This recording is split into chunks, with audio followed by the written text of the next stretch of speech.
क्या आपने कभी ये महसूस किया है कि आपके पास सब कुछ है, फिर भी भीतर कोई खालीपन है?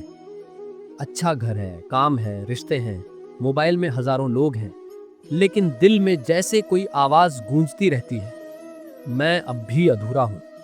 शायद आप रोज दूसरों से मुस्कुराकर मिलते हैं, लेकिन अकेले में कोई अनजानी उदासी आपकी आंखें नम कर देती है। कभी कभी ऐसा लगता है जैसे जिंदगी एक रेस बन गई है। हम भागते जा रहे हैं, दौड़ते जा रहे हैं, लेकिन मंजिल क्या है, क्यों है, पता ही नहीं। और जब रात को नींद नहीं आती, तब यही सवाल हमें भीतर से तोड़ने लगता है। क्यों? आखिर क्यों मैं इतना खाली हूं जब मेरे पास वो सब कुछ है जिसकी कभी ख्वाहिश थी? श्री कृष्ण इस मन की उलझन को बहुत सहजता से समझाते हैं। उन्होंने अर्जुन से कहा था, जो व्यक्ति बाहरी वस्तुओं में सुख खोजता है वह सदा अस्थिर रहेगा, लेकिन जो भीतर के आनंद से जुड़ जाता है वही सच्चा सुखी है। अब सोचिए, क्या हमने कभी भीतर झांक कर देखा है? हम हर चीज को पा लेने की होड़ में लगे हैं। अच्छा फोन, नई कार, प्रमोशन, तारीफ, रिश्तों में परफेक्शन। लेकिन ये सब क्षणिक है। इनसे खुशी आती है, लेकिन टिकती नहीं।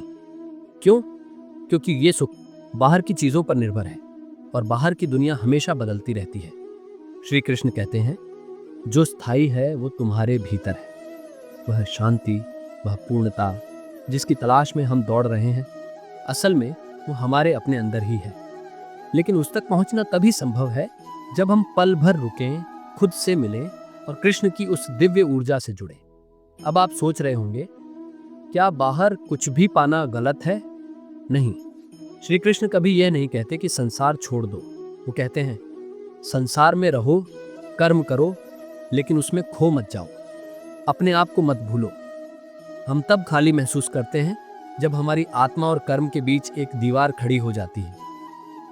हम तब थक जाते हैं जब हमारे प्रयास सिर्फ परिणाम के लिए होते हैं, न कि प्रेम और समर्पण से।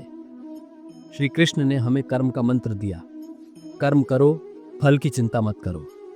जब हम अपने काम, अपने रिश्ते, अपने जीवन को श्री कृष्ण को समर्पित कर देते हैं, तब हर क्षण अर्थपूर्ण बन जाता है। तब वो खालीपन धीरे धीरे भरने लगता है।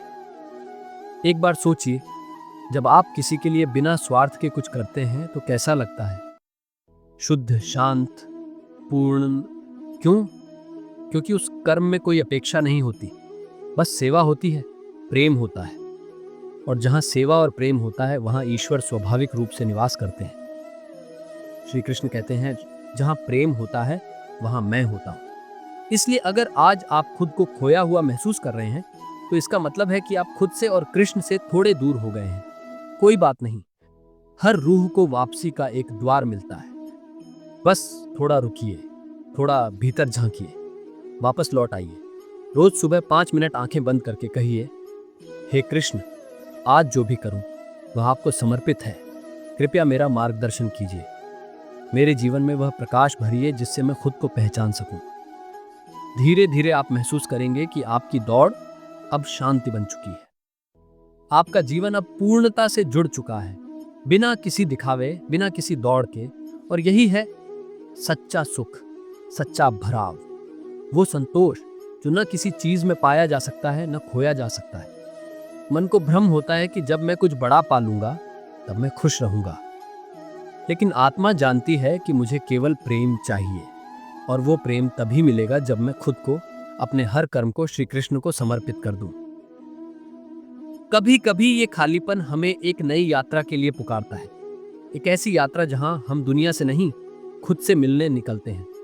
और जब भीतर की यात्रा शुरू होती है, तब वहां हमें कोई भगवान नहीं, बल्कि स्वयं श्री कृष्ण हमारे साथ चलते हैं। तो अगली बार जब मन कहे, सब कुछ होते हुए भी खाली क्यों हूं, तब बस एक बार श्री कृष्ण की वाणी को याद कीजिए, मैं हर उस दिल में हूं जो प्रेम से भरा है, और हर उस आत्मा में हूं जो मुझे याद करती है। अब आपसे एक सवाल है, क्या आपने कभी खुद को पूरी तरह श्री कृष्ण को सौंपा है? कमेंट में बताइए। इस वाणी की कौन सी बात ने आपको सबसे गहराई से छुआ? अगर यह वाणी आपको थोड़ी भी सुकून दे रही है, तो कृपया इसे लाइक करें, किसी ऐसे दोस्त से शेयर करें जिसे अंदर ही अंदर यह खालीपन खा रहा है। और चैनल सब्सक्राइब करें, क्योंकि अगली वाणी में है, जब कोई अपना तोड़ दे दिल तो क्या करें। जय श्री राधा कृष्ण। आपके जीवन में आनंद और शांति सदैव बनी रहे।